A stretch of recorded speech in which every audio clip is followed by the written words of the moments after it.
Hello again, Badgers class and Hedgehogs class. These are the things that you're going to need for your art lesson this week.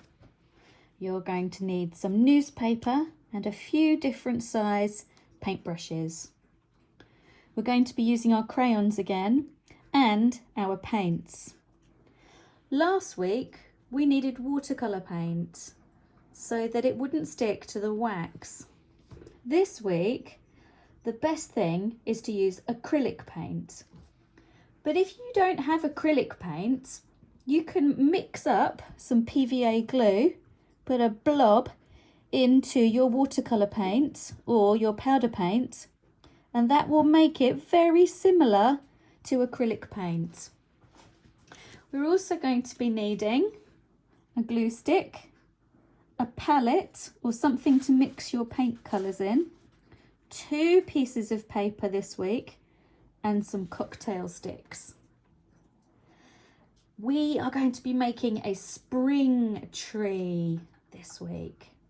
The first thing that I'm going to do is I'm going to take a piece of paper and my crayons, and I'm going outside to find a tree and do some bark rubbing.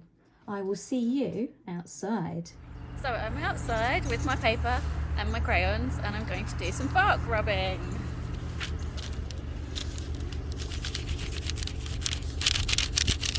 It's better to use the flat side of the crayon.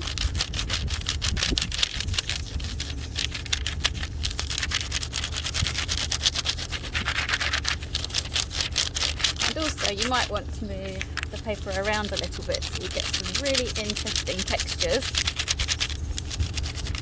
Oops.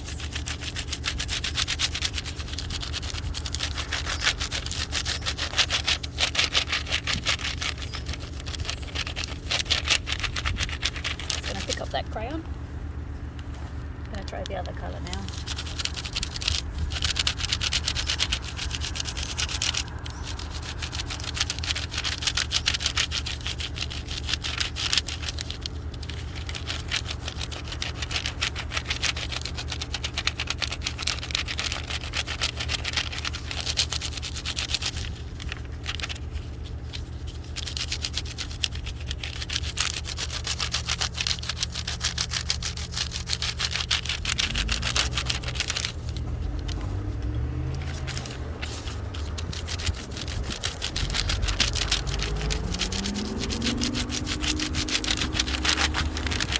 When you're happy with the amount of crayon that you've got on your paper, you can finish up and you can take it back to your house. I'm back indoors now and I've got my paints ready. I've got my bark rubbing, that's safe, but I'm going to use my other piece of paper now. Now this needs to look like a lovely spring sky. So it needs to be a bit lighter than the winter tree sky and needs to have a little bit of colour. So I've mixed up some blue and some white to have that ready. And what you're going to do is paint some blue onto the sky, but while it's still wet, you're going to get some white and paint that on top as well.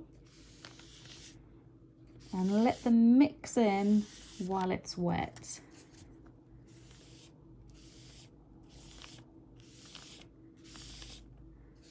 And you'll get the effect of a lovely, dreamy spring sky with a hint of clouds in it.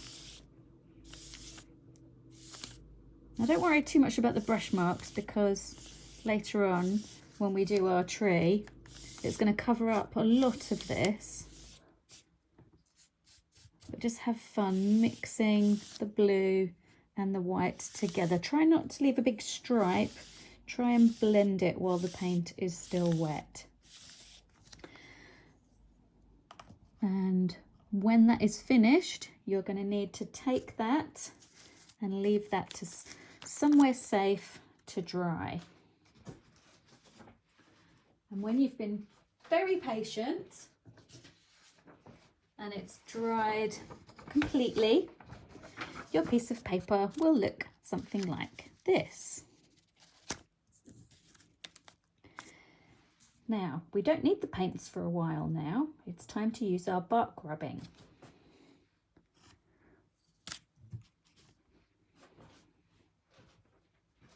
I'm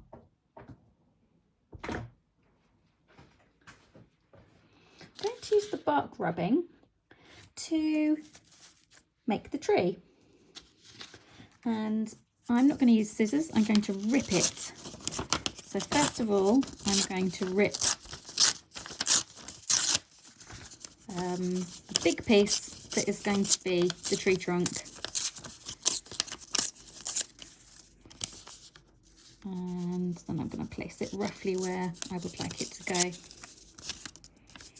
going to try not to use any pieces that have got a really straight edge on them, because I like the effect of the rough edges on the ripped paper. It looks more like a real tree.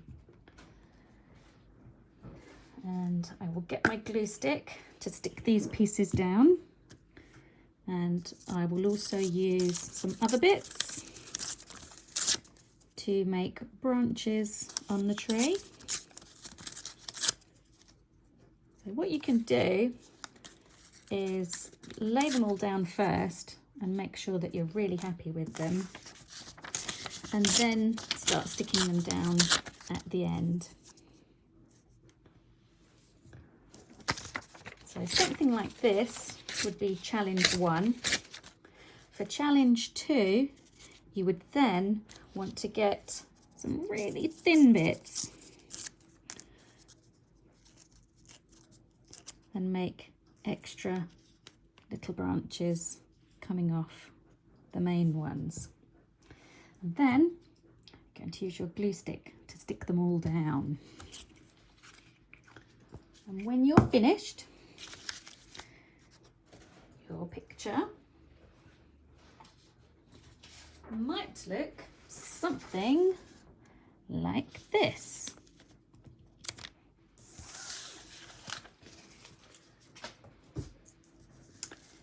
It's time to do some more painting.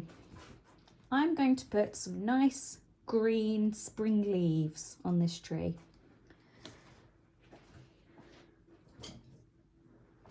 Bring my palette back. I've still got my blue paint from earlier, and I've got a little bit of yellow now.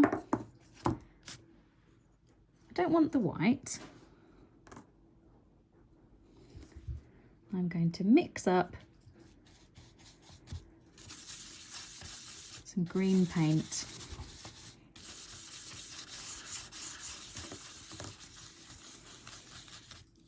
Until I've got just the right colour. I want it to be a nice light green to show lovely spring leaves, not too dark and not too blue.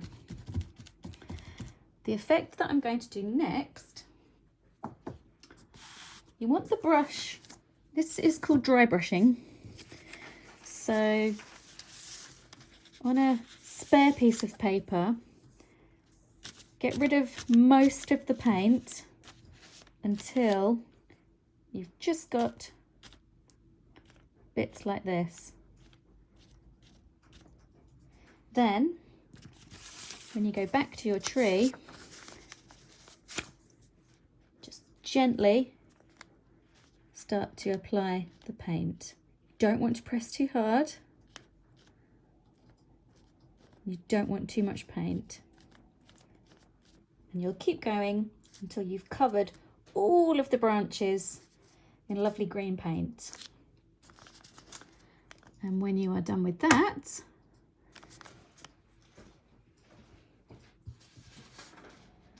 your picture will look something like this. I've gone for challenge 1 here. I've just used the same colour of green for all of my leaves. If you want to challenge yourself a bit more, use different greens. So mix up some green that's a little bit darker than that, and mix up some green that's a little bit lighter so that you've got patches of light and dark green. That'll make your picture really interesting. Now you're going to need to leave this to dry for the next part. So you're going to need to be patient. And then when you come back to it later, you're not going to want your green paint, but you are going to want your white paint.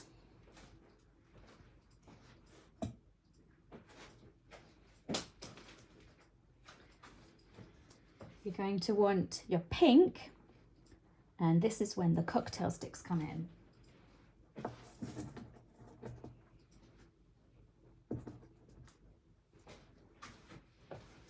Now my pink paint is very old and dry, but I can just about stick a cocktail stick in to get some out to mix up with the white paint.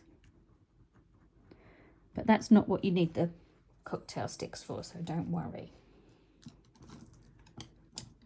I'm going to mix up the white and the pink paint. And this is to put some blossom on the tree. There we go.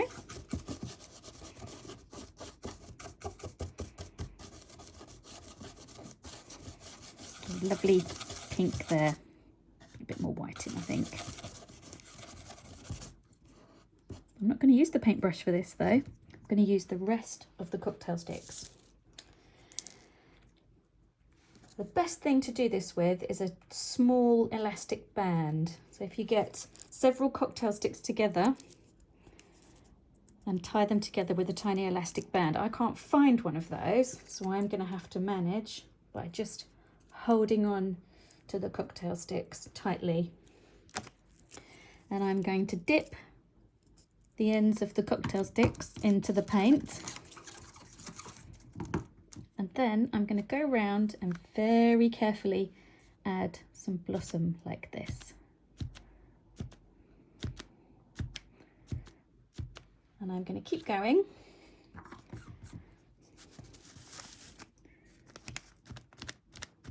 Now, if you don't have cocktail sticks, you can use cotton buds. The blossom will look a little bit bigger.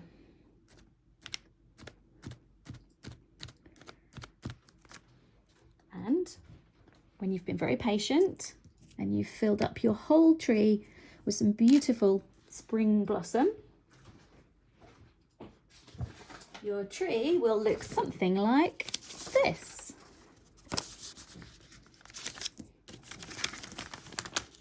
Now for the blossom, you can see that I've gone for challenge 3. I've used 3 different colour pinks on the blossom. I wanted to make it look really interesting. And then you just leave it somewhere safe to dry and your spring tree is done.